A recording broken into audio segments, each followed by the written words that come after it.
আসসালামু আলাইকুম বন্ধুরা। আজকে গার্মেন্টসে কীভাবে ফ্যাব্রিক্স কাটিং করা হয় সেটা আপনাদেরকে দেখাচ্ছি। দেখেন, এটা হচ্ছে ফ্যাব্রিক্সের লে, এবং লের উপরে যে কাপড়টা বিছানো এটা হচ্ছে মার্কার, আর মার্কারের মধ্যেই গার্মেন্টসের প্রয়োজনীয় যত পার্ট আছে ওইটা আপনার হচ্ছে আর্ট করা আছে।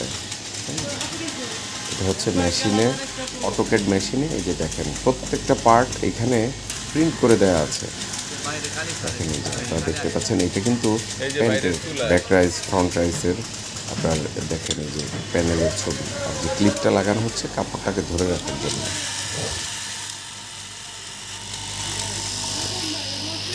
যে এখন এই কাপড়ের মধ্যে যে সাইডগুলিকে কেটে কাপড়ের আপনার লেটাকে সমান করে নেওয়া হয়, যাতে করে আপনার মেজারমেন্ট ঠিক থাকে।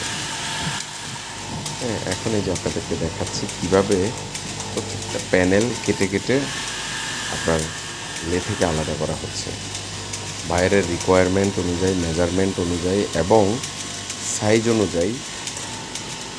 সেটা প্যান্ট মানে কিডস প্যান্ট বা টি শার্ট, পোলো শার্ট যেটাই হোক, সে সাইজ অনুযায়ী, অর্ডার অনুযায়ী, স্টাইল অনুযায়ী আপনার প্যানেলগুলিকে কেটে কেটে মার্কারের দেওয়া প্রিন্ট অনুযায়ী কিন্তু কেটে কেটে বের করা হচ্ছে। এই জায়গাটা অলরেডি একটা প্যানেল, এটা হচ্ছে এই যে প্যান্ট, হাফ প্যান্টের ব্যাক রাইজের প্যানেল।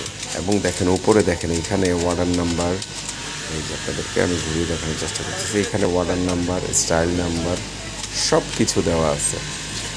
ধন্যবাদ সবাইকে, ভালো থাকবেন।